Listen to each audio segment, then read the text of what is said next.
Hello, everybody. Welcome to the David Schroeder Music and Culture Lecture Series. This series is hosted by the Fountain School of Performing Arts at Dalhousie University, which sits on the ancestral and unceded territories of the Mi'kmaq people. My name is Jennifer Bain, and I am the Associate Dean of Research for the Faculty of Arts and Social Sciences and the Associate Director of Graduate Studies and Research at the Fountain School of Performing Arts here at Dalhousie. Today's lecture is the second in our online series this year. If you're watching on YouTube or Facebook, please feel free to post questions or comments in those locations during the lecture, and I'll pose them to our speaker during the Q&A towards the end of the hour. I'm delighted today to welcome one of our own faculty members to the series, Dr. Estelle Joubert. Dr. Joubert joined Dalhousie University in 2009 and is now an Associate Professor of Musicology and an inaugural Provost Fellow. She has been the recipient of numerous awards, including research grants from the Social Sciences and Humanities Research Council of Canada, the DAAD, which is the German Academic Exchange Service, and from the Houghton Library at Harvard University. And she participated as a collaborator on Reinhard Strohm's Balzan International Research Award toward a global history of music. Publishing many articles and book chapters on opera and political thought, she has a co-edited volume, A Cultural History of Music in the Age of Enlightenment, 1600 to 1790, coming out in 2021 with Bloomsbury Press, and has recently submitted a completed book manuscript on German opera and the politics of sensation, 1750 to 1815. She is working now on another book manuscript related to today's topic, which is Traversing Operatic Networks of Fame During the Enlightenment. Welcome, Dr. Estelle Joubert. Thank you very much for having me today. I'm honored to be part of this very illustrious lecture series. Well, we're glad to have you. Yeah, so everyone can see my slides. So I think I'll dive right in. Great.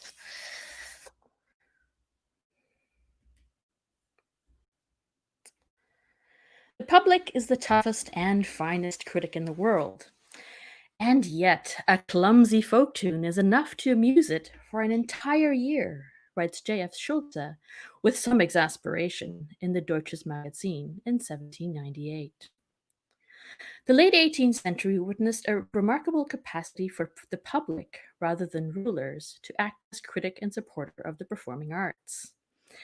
This new context also witnessed the rise of the classic and the much debated musical canon, which was taking shape at the time same time as Schulze's remarks. One might come away thinking that fame is fickle, subjective, and fleeting, thereby defying systematic analysis. And yet the broader processes of collective ascriptions of value and the emergence of the musical canon suggest that there may yet be some structure inherent in these complex cultural processes. The question that lies at the heart of my current project is, how did music become famous at the time of the emergence of the classic?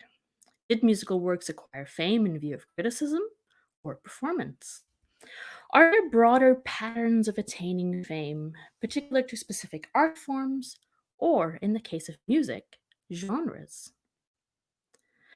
The problem of canon formation and the classic, I believe, is really a network problem. We're dealing with a dynamic network of people and things, and for the purposes of my project, people and things related to 18th century opera. Librettists write operatic texts, sometimes in response to commissions or royal events. Composers compose music. Singers perform and sometimes adapt arias. Publishers print full operatic scores and collections of famous arias. Manuscript copies of operas in full or part move via agents such as diplomats, travelers, or other composers. Critics review opera performances and opera prints available to them, often via royal lending libraries or other public lending libraries. Some opera critics even comment on other critics' assessments, forming long and complex, interrelated chains of aesthetic assessments, leading to canon formation. In effect, all of these actors together contribute to processes of operatic fame. And to be more precise, as physicist Albert Laszlo Barabasi puts it, networks are only the skeleton of complexity, the highways for various processes that make our world hum. To describe society, we must address the links of the social network with actual dynamical interactions between people. My efforts to address the links of 18th century musical networks find their home in a large-scale SSHRC-funded project called Visualizing Operatic Fame. A project of this scope requires various kinds of expertise, and I gratefully acknowledge the many contributions of my various team members, who include Austin Flathorn, our former postdoctoral research fellow, James Emery Murray, our technical lead, Hilary McSherry, who completed her MA in musicology with this project, Sean Henry, who was another graduate assistant who's not in the image, Thomas Carberry, who was an undergraduate RA, and Paul Durwald, who served as technical consultant. Visualizing Operatic Fame asks the question, what factors contributed to operas being established as musical works during the latter half of the 18th century? Answering this question necessitates bringing together evidence from a wide range of sources. And these include reviews, scores, performance calendars, catalogs, and so forth. For computational purposes, this means a variety of data types. Each source type contains various kinds of data. For example, performance events, found primarily in theater calendars, includes the name of the opera, composer, date performed, names of performers, or at least the name of the troupe, and the performance space, usually the name of the theater. Since my project involves a range of data, it features distributed data governed by relationships. This emphasis on relationships also determines the type of database. Most databases are relational databases, meaning that data is stored in highly structured tables. These tables can be linked using IDs. By contrast, graph databases, the most famous example being Facebook, emphasize relationships between the nodes and are much easier to query. I decided to use a graph database as the types of queries available to me in a relational database simply didn't answer my questions. For example, early on in the project, I endeavored to find out which operas were the most famous in a given time frame. My results were typically a list of operas, which I could visualize in a bar chart, looking something like this. Among the limitations of relational databases is that all entries are treated equally. If one were to survey opera reviews, for example, there is no way to distinguish between an opera review that is a paragraph in length versus one that is many pages in length. Each result in a relational database is weighted the same, and relationships are difficult to foreground or query.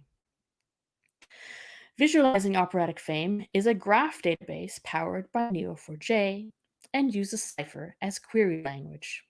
More recently, we have turned to using Neo4j Bloom as our visualization tool, as it is now free for desktop use. The tool is designed to represent relationships not only between individuals, so composers, opera singers, music publishers, but also objects related to operatic fame, scores, reviews, images of actors, and so forth.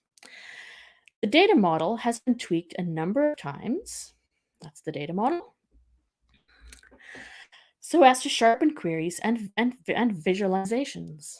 Currently, we have, for instance, people such as a critic and composer, and objects such as journals and nodes. And incidentally, the designations are known as labels for each node. Edges, and these are the arrows that connect the nodes, are directional in Neo4j, and multiple connections between each node is possible. One of the central questions in theories of the musical canon is whether works became famous in view of multiple performances, or whether canon formation is really a function of music criticism. To get to the bottom of this debate, my data model has an ideal opera node, which is right there, which allows me to distinguish between opera performances, its own node, and opera reviews, also its own node. Put another way, I'm able to distinguish whether a review of a performance and the review of between a review of a performance and the review of an operatic work, more generally. We have endeavored to be quite precise about relationships, as it is also possible to search by relationship type. For example, in our data model, a composer composed operas, whereas a librettist wrote a libretto and a critic critiqued an opera. This allows searches that distinguish between the librettist and the composer's relationship to an opera, potentially routing a query through a different path in the network. Although this representation of our data model does not show them, each of the nodes also have distinct properties which facilitate querying. For instance, and I'm going to show you a screenshot of Neo4j Bloom. My opera performance node has 10 properties, some of which, being the city, coordinates, and performance date, will allow us to map the results later on. This also shows the data type for each property, and of course, strings are the most common. My talk will use examples from this database, but it will focus more broadly on 3 common types of queries that one might encounter in graph theory: searching and pathfinding, influencers and hubs, and clusters and communities. We move now to searching and pathfinding.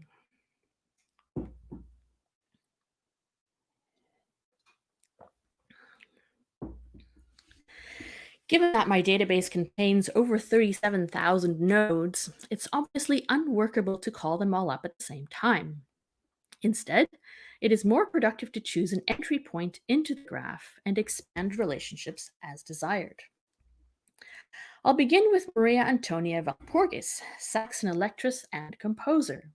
She is important in the history of the musical canon, as her operas were the first musical works to receive reviews that included in-text music examples during the 1750s, in turn enabling detailed commentary of the score itself. So switching to Neo4j Bloom again. The first step is to search for the composer node Maria Antonia, which I have done. Clicking on the node allows one to see the various kinds of relationships, and it's possible to reveal some or all of these. And in this case, I've revealed in the first instance her two operas. Focusing then on Talestri, which is her later more popular opera, Talestri, Queen of the Amazons. So we now have 2 Maria Antonia nodes. The second one, as librettist, appears as she also wrote the text to her opera. So a number of strengths of graph databases come to the fore here, even though we have only a few nodes. First, reviews are not merely ascribed to a composer or even a work. Instead, criticism can be directly ascribed to a specific performance of a work, the printing of a libretto, or the printing of a particular score. I'm going to move on to another screenshot, which is a few more of the relationships and nodes revealed. So these results seem to reinforce the material dimensions of opera criticism. Unlike later Kantian ideals associated with aesthetic autonomy and canon formation, visualizing how operatic criticism was generated uncovers just how directly reviews, and consequently also aesthetic judgments, were formed in response to the material conditions of operatic performance and mobility. One curious finding is that among the performances and prints that received criticism, the Collected Works edition of 1772 receives no critical attention. Visualizing these connections thus offers a much more nuanced picture of which objects related to Maria Antonia's operas actually affected fame, and which ones did not. In a sense, it prevents assumptions about what we often presume must have generated fame, things like collected works editions, and what demonstrably or empirically did. In addition to exploring the network starting with a particular node, it is also possible to search for pathways between two nodes. One of the most popular pathway searches in graph theory is the so-called shortest path search. This is particularly useful when trying to ascertain whether two people or a place and a person, for instance, are connected. For example, are there any direct connections between Gluck and Johann Adam Hiller? And my queries have been done in the O4J browser rather than Bloom, because it's slightly easier to query things in there. So here the result is fairly simple. Yes, there was at least one connection, and this one is the shortest path. There may also be longer paths. As it turns out, Gluck and Hiller were both reviewed by Daniel Gottlob Turk. And now for a more complex example. Did Mozart have connections to Berlin? We know that he traveled there once in 1789, but we're now interested in how prominent Mozart's music was there and how many Berliners came to know the composer's music. And there are indeed many paths between Mozart and Berlin. The Mozart node is on the left-hand side, right there. And connected to it are two of his operas, Don Giovanni and Così fan tutte, and they're in light blue up there. Most of the connections in Berlin are reviews connected to 5 journals: der Berlinisches Archiv, the Journal der Moden, the Magazin der Musik, the Musikalisches Wochenblatt, and the Berlinische Musikalische Zeitung. And these are all in yellow. These are the yellow nodes on the screen. The red node without a label is the city of Berlin, and we also have connections to some of Berlin's musical institutions. Most notably, the Königlich Preußische Hofkapelle, this is the Royal Prussian Court Chapel, the Königliche Oper, the Royal Opera, and the Döblin Theatre Troupe. These are also red nodes.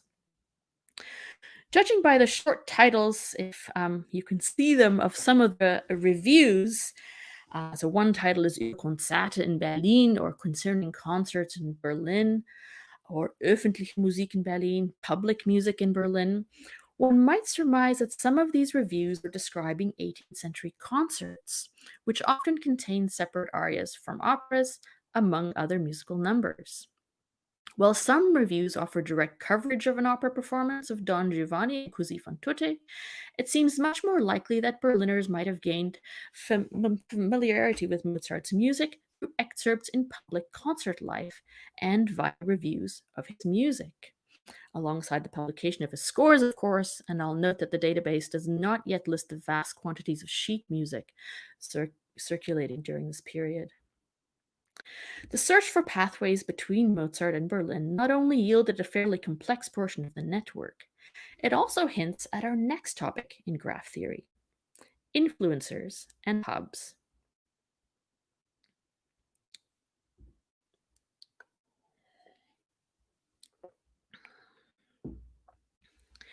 In his groundbreaking work on network science, Albert Laszlo Barabasi examines the underlying structures of complex networks in a wide range of disciplines, including the movement of fish in oceans, the spread of disease, transportation, as well as various social networks. Almost all networks, he argues, include an uneven distribution of nodes, the clustering of nodes, and ultimately the formation of hubs.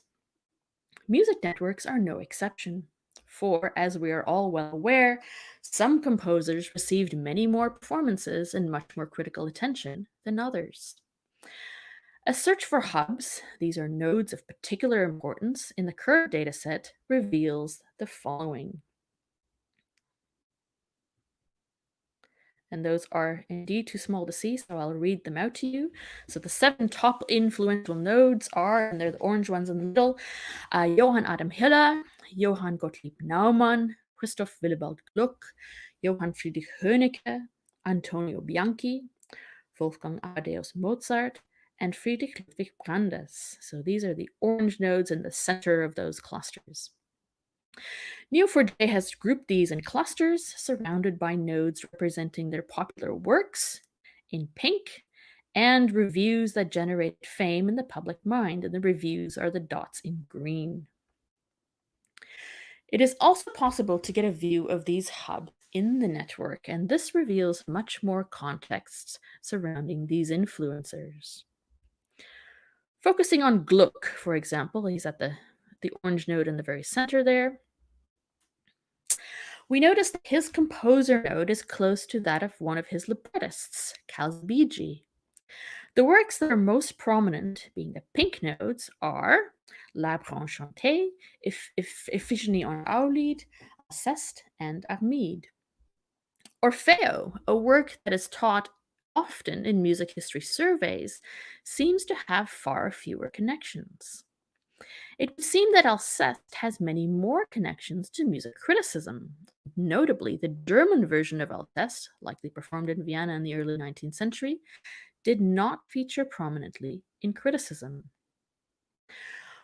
What is missing here, and indeed is a next step for this project, is the dimension of time.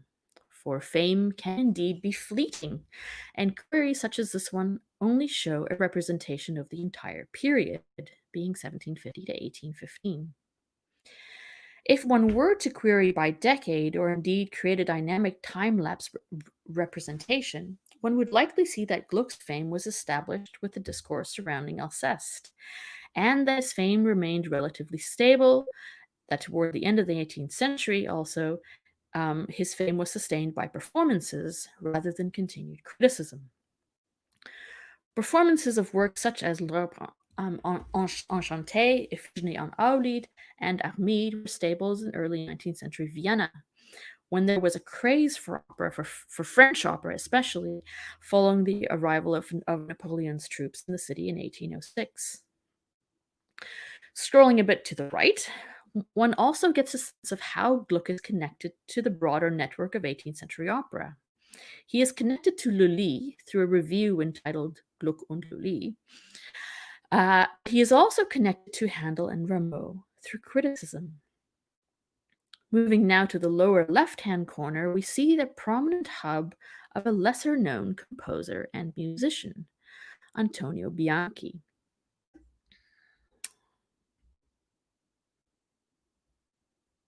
And Bianchi is again the center orange node right there. And here the obvious question is, do hubs of canonic composers look different in structure compared to those who are lesser known? And for scholars interested in machine learning and AI, the obvious next step is, can one predict fame, especially for musicians today? And I'll note that Neo4j does offer some predictive algorithms in their graph data science playground, though they are relatively new and still experimental. At first glance, Bianchi seems to have composed a similar number of operas compared to Gluck, and most of his operas are connected to a review, an ideal opera, and a librettist. Yet somehow the Bianchi hub simply looks much cleaner than the Gluck hub.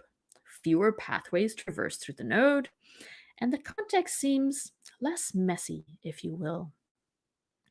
While it is far too soon to connect messy network structures to lasting fame, clearly much more work remains to be done on this, the idea of patterns of fame surrounding hubs holds much promise.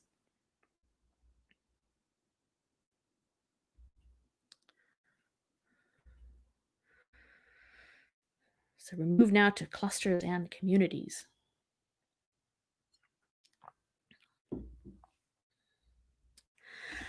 Hubs bring prominent nodes, individuals, or works to the foreground, while community detection and graph theory is concerned with similar things naturally grouping together. In a social network, some nodes naturally have more connections than others, and musical communities form around performance events, genres, debates in music criticism, societies in particular cities, and star singers, to name only a few. It's fair to assume that communities play a substantial role in generating musical fame, and, by extension, canon formation. Much more challenging, however, is to uncover these communities in a given network and analyze patterns within those communities. Let's begin with a relatively simple example. A search for troops connected to performances of Mozart's Die Zauberflöte, which is the magic flute. The query returns a range of clusters and performances, each stemming from a theater troupe or resident theater company. The largest cluster, of course, is the Theater auf der Wieden in Vienna, where Mozart's famous opera was premiered. But, as is evident, the opera was also performed at the Theater in Vienna, the National Theatre in Berlin, and the Prague National Theatre. These are the three second largest clusters on the screen. Subsequently, we have even smaller centers such as Mannheim and Innsbruck, as well as traveling troupes such as the Schuch and Volotini companies. Queries such as this one tell us about the relative size of performance clusters for a famed opera, which is useful for a broader bird's eye view perspective, perhaps prior to zeroing in on a particular group. Yet along with communities comes the challenge that social networks do not only have bidirectional edges, but in some cases, and especially in global music mobility, there are asymmetrical power relationships at play. And here I turn to an example of one of my former students now, Sister Ilaria CULSHAW, and her paper from my research seminar on operatic mobilities. CULSHAW graphed,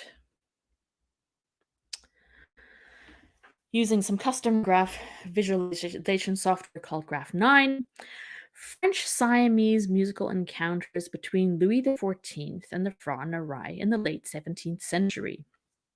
Her work is based primarily on primary source documents analyzed in a study by my colleague David R.M. Irving in his article, Luli in Siam, which is present-day Thailand. Figure 2 in her essay, which is the one you see on screen, represents the two communities, each with their respective monarch in the center. That all the arrows point back to each of the monarchs arguably illustrates an important point about these societies. Power is concentrated at the center and in a single person in monarchical societies. In this particular diplomatic visit, cultural exchange could only be facilitated by people and things represented here by a few common nodes, some ambassadors from both parties, and a letter of 1673. With so few commonalities, it is perhaps unsurprising that this cross-cultural encounter went awry, like so many others in the early modern period. This example illustrates two notable features of graph theory: that two communities can exist entirely on their own at great geographic distance, and that it only takes a few, or sometimes even one connecting node, to suddenly collapse the distance between two faraway communities. Of course, important nodes that connect to otherwise separate communities disappear, and reappear over time. Second, at least on French soil, there was an asymmetrical power relationship at play. More sophisticated graphing tools and algorithms able to cope with weighted nodes would bring these asymmetrical relationships into relief. While monarchical structures have a particular monarchical societies, have a particular structure, so do democratic societies, and my database reflects society at a time in which liberal democratic ideals were just beginning to take hold. Perceptions of fame reigned supreme by the 18th century, as Schulze, the critic commenting on the year-long popularity of a clumsy folk tune, suggests. Yet even within the public sphere, musical communities may differ in their structure, makeup, and impact on generating musical renown.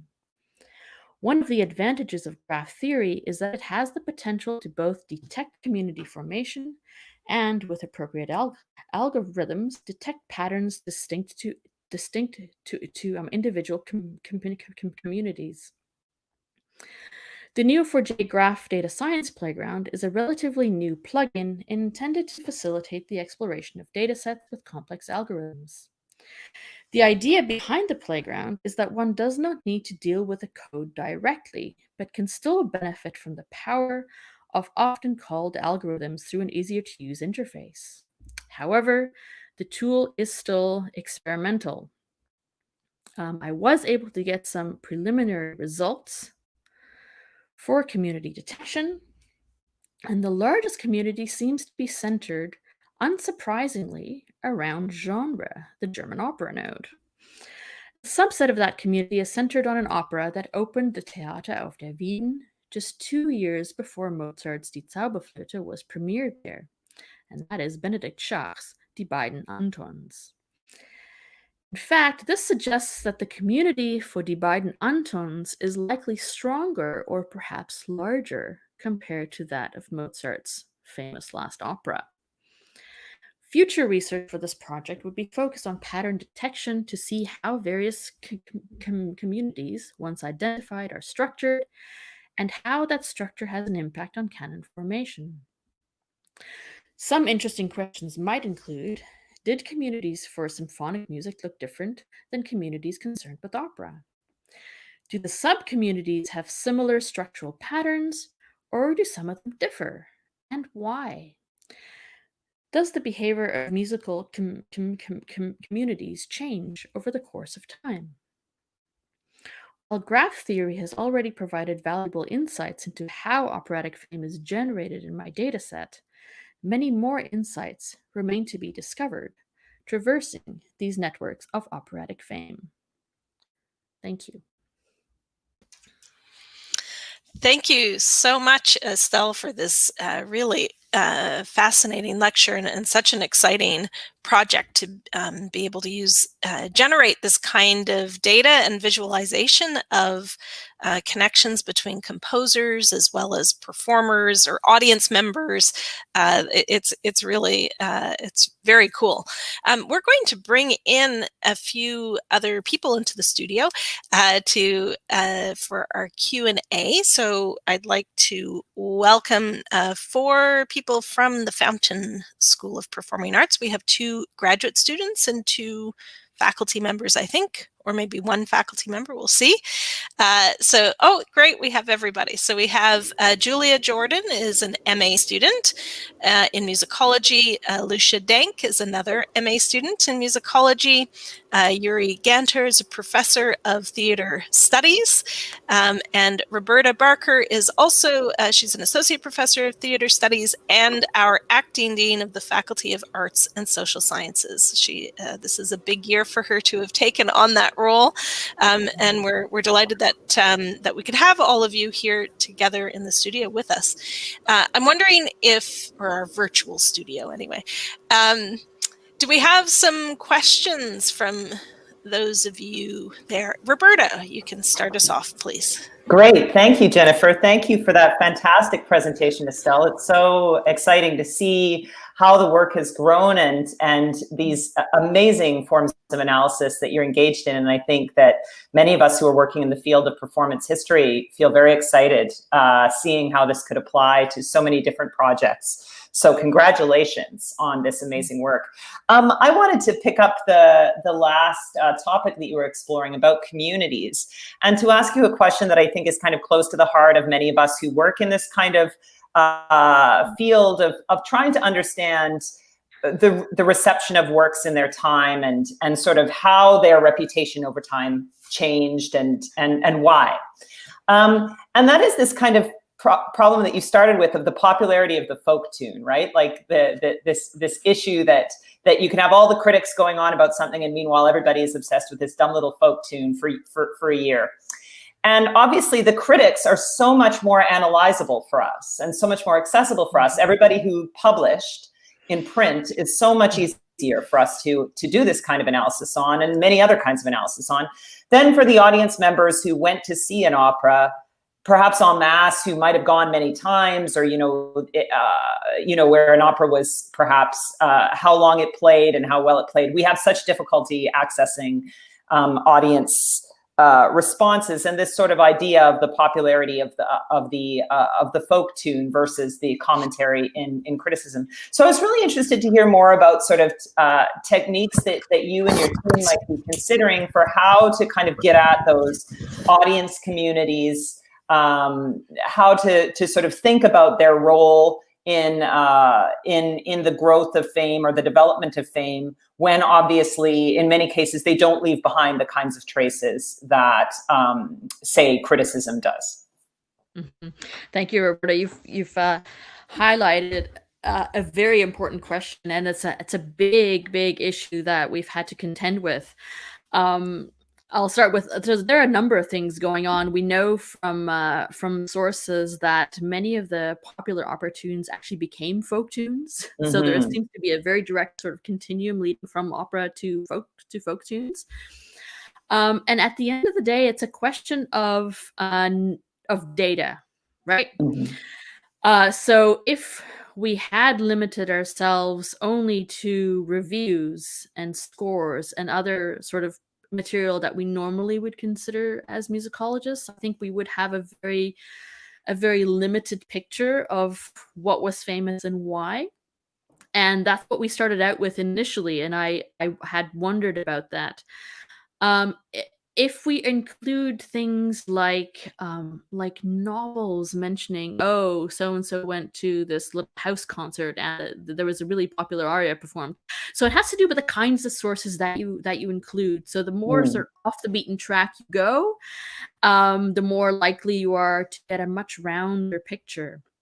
I mean, the other problem is that at the end of the day, we weren't there in the 18th century in coffee houses and pubs, you know, the places where these famous opera folk songs as opera songs would have been performed, or even sung. There's evidence that that audiences would sing along even in the theater and then leaving the theater, right?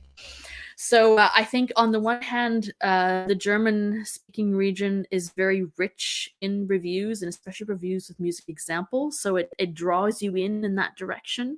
Whereas if we were to look at Italy in the same period, there's far fewer newspapers and journals even, right? And they don't print music examples. They talk about libretto and the story and so on, and the energy of being at the theater. So different geographic regions discuss different things as well, right? Which is an interesting kind of twist to the whole problem. But I think the answer, if there is one, is to look at the sort of non-obvious sources. Mm-hmm. Diaries, autobiographies, you know, that sort of, or travel accounts. You know, a lot of these people just traveled from little town to city and wrote about what they saw. Right. So as soon as you really broaden out your source base, that's when you pick up those kinds of gems to give you that picture.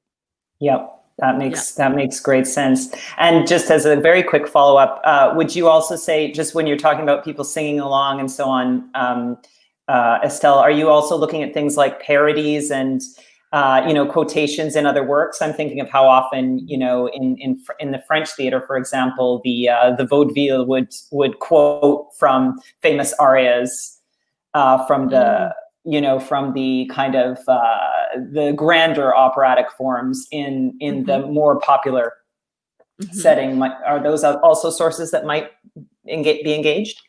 I'm not really aware of that many German Singspiels, so the comic operas that do that. Okay. And I'm trying to wonder why that would be. I think one of the things going on is there wasn't that big of a German serious repertoire to draw from. Right. It was still so limited. So unless they're quoting French things, and that may have been more prominent in Vienna after Napoleon's invasion in 1806. So there's a chance there might be some more of that, but we haven't. I don't think we've looked at that. We've included translations, but not yet quotations. Yeah. But again, that's a question of where do you draw the line? Right? Totally. Yeah. Thanks, Estelle. Yeah, thank you for those. Yeah, Lucia. And Julia. Hi, thank you so much, Estelle. This was an absolutely fascinating lecture. I'm curious to know from a pedagogical perspective, especially when considering how to incorporate this methodology and way of approaching these really unique questions of dealing with music history at the undergrad level. Do you have any ideas for even a kind of template, whether for, I guess, a music history textbook or some kind of interactive media that could be incorporated into teaching this way of thinking, this way of mapping these different scenarios in an undergrad setting? Well, there are many possibilities, of course. That's what makes teaching exciting. Couple things. What I'm finding this project is doing is it's uncovering all kinds of things that were famous and should be studied that isn't typically studied in our music history courses, right? So things like women composers. So diversity is a big dimension of what I see this yielding ultimately.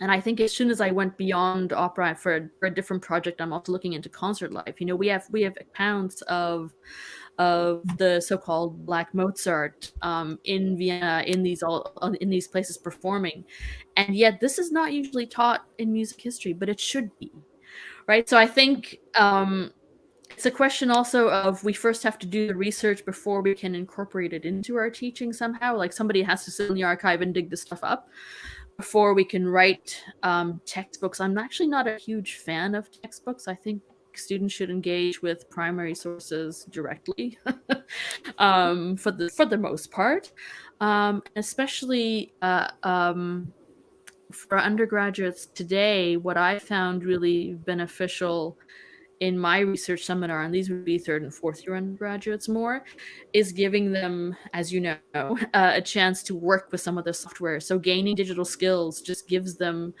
all these career options that they wouldn't or wouldn't have thought of, right? And my technical consultant has hired one of my students to work full time as a programmer after he learned to program in this project. I think he could only write a few lines of code at the beginning. So I think there's a huge possibility for incorporating digital humanities scholarship into these kinds of courses so that students have an extra range of skills that they can offer. So those are some of the things that I think can work for teaching. Right. It makes a lot of sense because, yes, if you have that experiential approach, it can really help with engaging with and actually discovering these new ideas yourself versus just reading and taking them at face value from a secondary source, or obviously trying to extrapolate from even a primary source just by itself. So it's very fascinating. Thank you. Great. Thanks, Lucia. Julia, I think I saw your hand up too. Yeah, thank you so much, Estelle, for this presentation. It's really, really fascinating. I was wondering in the database if there's a way to represent a period of time. For example, if there was a premiere in 1750 and then a performance in 1800. I like the color coding of the different sources. That was really easy to pick out and see what you were referring to. But in the concept of time, is there a way that you chose to represent that? Time is the trickiest thing to work with in these in programming in general, but especially in the kind of research that I'm doing. We have played around with time lapse representation, so you can even focus on a decade, click play, and then see how things change. And that's a part of the software that I'm trying to sort out before I wrap the project up, because I think we have to talk about time. We can't not do it. So I guess the quick answer is yes, we need it, and yes, it's in progress. But you do need very, very skilled and high-level technical competence to be able to do that. So you need people who specialize in network theory, graph theory, and programming in Neo4j to be able to pull that off. So it's a tall order. Yeah. Yuri.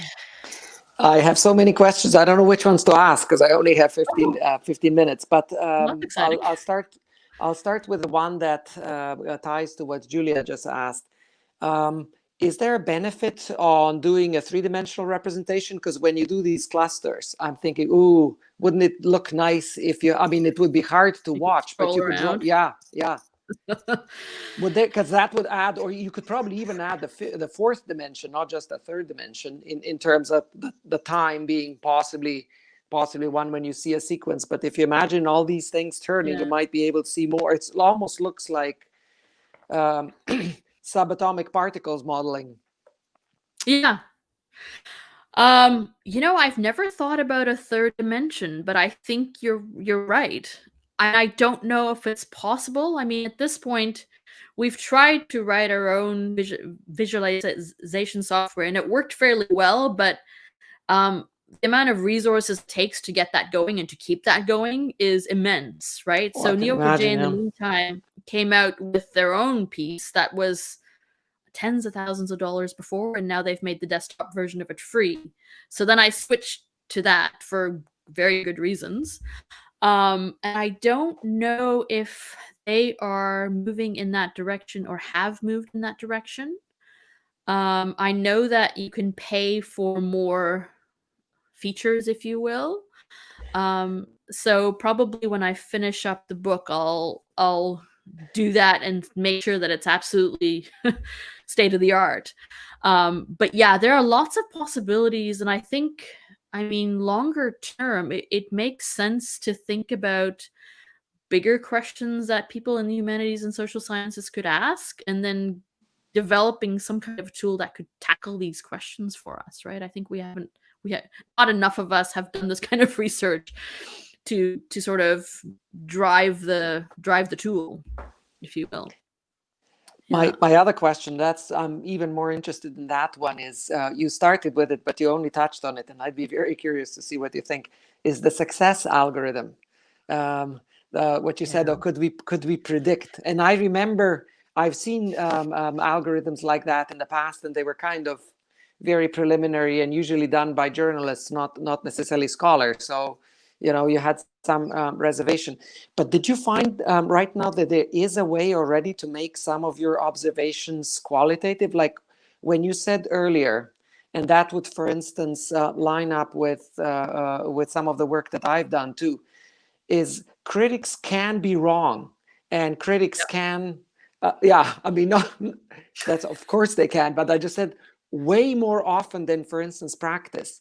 The fact that certain arias were picked relatively early on to be regularly sung at, is that possible to assume that that's more indicative of the future success than, for instance, positive response? Because I'm thinking of all kinds of critics who loved third-rate authors, and yet somehow practitioners ended up ignoring them after their own time. I think it's more, I mean, I have to dig into this a lot more. And really what I'd like to do is combine this with things like sentiment analysis, right? So it's not, so it gets into combining graph databases with machine learning, AI, and sentiment analysis, and other kinds of text analysis as well. So I've been playing around with whether or not I can combine the two. With predictive algorithms, I would imagine, and if I were to play around with this more, it would be things like, as soon as you've published with a certain publisher, or you've had it sung by certain star sopranos, or a series of conditions are met, can you predict success? I don't know. I mean, it might be a bit of a far reach, but we do have people today who use predictive algorithms and things to predict election results, right? They're not just polls. And we predict outbreaks with COVID. That's predictive algorithms as well. So I think there's a lot of interest in graph theory right now for other reasons. And we could maybe map some of those onto music history and just see what happens. So I'm aware of a number of possibilities, and I just haven't explored them all. Can I just jump in for a second to say, it sounds like you would have to get that time aspect sorted out in order to be able to do that predictive part, right? Yeah. So that you have that timeline and you could see, okay, like if within 6 months this person has sung it, then it's going to take off, or something like that. Yeah. Or this person has sung it and these publishers published it and these critics are talking about it and it's spread to these places. Like, I think it's a number of different conditions, possibly. Yeah. It's an interesting thing to think about.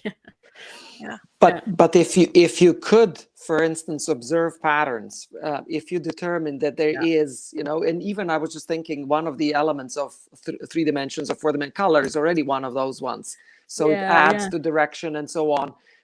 But if you could add that, and if it could be applicable to current circumstances, that could be monetized, I mean, even if it's only accurate 4 out of 5 times, whatever they say. Still pretty good, actually. Yeah. Good odds. Yeah, I mean, there are applications here for popular music that I think would be immense. If you could tell a singer do these things and you have a much higher chance of success, or sing this way and do X and Y, I think that would be incredible. Yeah. Oh, yeah. Great, thank you. We had a comment on Facebook that just said, or YouTube, I think, congratulations to Estelle. So that was from Jerome Blay. So yeah. I will maybe just ask a quick question about what were the findings to you that were surprising? So sometimes we go to a lot of work and we collect data and we do all of these things, and then it just shows us what we thought was probably the case and we might have predicted. What's always more interesting is when you're surprised by something. You're like, I didn't realize that was the situation. Is there anything that you've done so far where it really, the data surprised you? I think the collected works edition yielding nothing was a bit of a surprise. That was one, like, what? It did nothing. We should get rid of those off our shelves in the library, So that was one. There were a couple of things in the GLUCK research that also was interesting. It's sort of, you don't expect Orfeo to be basically a non-event in the way that it was, right? Or at least the way that so that was another one. And I have to say, as soon as it gets to sort of 1790, 1800, the data is actually so thick and dense right now that I don't know what to expect. And I haven't done that part of the research yet. So there are likely many surprises in there.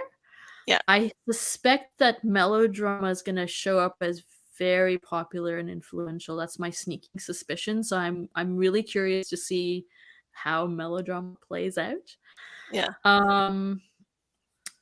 Yeah, and then there's the other thing to watch for would be what's going to happen to people like Mozart, right? How is that going to be different from all of his contemporaries? Sort of an age-old question. But I'm curious, and I actually don't know. That it has yet to be done. Great. I think Roberta has another question. When you mentioned Orfeo as the non-event, that linked into something that was inspired by Yuri's question about the success algorithm that I was just percolating on, which is the interesting exercise of kind of going backwards from the existing canon to your research, right? So we know that in the end, Orfeo, of all of them, perhaps even more than Alceste, became the sort of iconic GLUCK work that, as you mentioned, is always taught in textbooks, and it tends to be used in theater and music history as this sort of exemplar of the period. And so it's so fascinating to hear that it's not the most impactful of the works in the time at all. And do you think that there's a possibility moving forward with this kind of research to be able to really sort of chart like the moment where that happens, right? That this work, because for me, this is fascinating. So many of the works that are huge in their period are forgotten now. And one of the kinds of work that a lot of us do is trying to bring back, saying this work, which is now forgotten, is actually crucial to understanding these later works that are now recognized as important. But the flip side of that is also this work that is now recognized as important was perhaps actually not as prominent in its time. And how can we sort of chart across 200 years what the moment or moments are where suddenly Orfeo becomes such an important work in music history, when perhaps, as you've brought out, in its earliest days, it's not as much of an event as some of Gluck's other works. Yeah, I have thought about this, and I think what we need to get away from is people doing data entry, which is much of this database has been, and we need to look more at machine processed data analysis. And I think there's like the volume of things in the 19th and especially the 20th century is so great that I don't think we should rely on mere humans to process all the stuff. So that's when I think the text analysis part is actually going to be really critical if we want to answer those big questions. And I think if we can get that going, there will be a whole set of other new questions that'll come out of that as well. That I am really fascinated by. I mean, broadly speaking, I think what Orfeo in some way shows us is that we are so focused on the thing that comes first, not necessarily the thing that changed history, right? The more important opera is Alceste. It's not Orfeo. And I mean, usually we, by the time the 19th century, end of the 19th century comes around, we talk about canon formation and we often just blame Wagner, well, Wagner made this particular thing popular. So there's some of that, right? So you can expect probably some big names in the 19th and 20th century also shaping canon formation in ways that are going to be new and interesting that we think we know about, but I wonder if we know the impact really.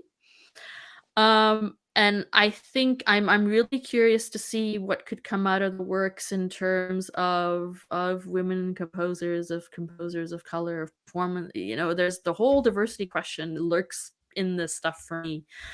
And I think we can show a whole different music history if we had the tools to be able to process large quantities of source material. Does that answer your question? I don't know. Yeah. Okay. Great. Thanks, Estelle. Yeah, absolutely. Fascinating. Thank you, Estelle. Yeah. So I'm just conscious of time. We're actually 3 minutes to 1 p.m. We did have another question on YouTube from Dave, which says, this seems like a huge amount of data. How did you go about the process of collecting and entering the data, and how long did it take? And will you be entering more data in the future? And I think that goes back to your answer just now about trying to do some machine reading and maybe some web scraping. That seems to be the newest term in the digital humanities. Oh, I've done scraping. Yeah. Not for this project, for a different one. So how did we go about collecting the data? Well, it's the power of teamwork, really. So I relied on my team to not only do a lot of the data entry, but to also think about what it is that we really needed to extract. So I think the name of the game with data entry is don't enter absolutely every little detail. Decide from the get-go that these are the couple big questions we want to answer. In order to answer those questions, we only need this data. And if you focus your data collection on fewer details, you're able to move through many more sources. So I think some very careful brainstorming and data modeling and thinking through research questions at the very beginning is what really saved us in terms of getting a lot done. And it didn't actually take, I'm trying to think of how long it took because it was done in bits and pieces. But cumulatively, probably no more than 12 months, if that. Yeah, so it wasn't, I mean, I think once you know what you're doing, the hard part is coming up with your questions and the data that you want to collect. After that, it's fairly mechanical and it can actually go surprisingly quickly. Right. Thank you so much, Estelle. We're just 1 minute to 1 o'clock, and I think Yuri and Roberta might have meetings right after this, so I need to let them go. But thank you for all of for your presentation and for your really rich answers to all of these questions. This was a great hour.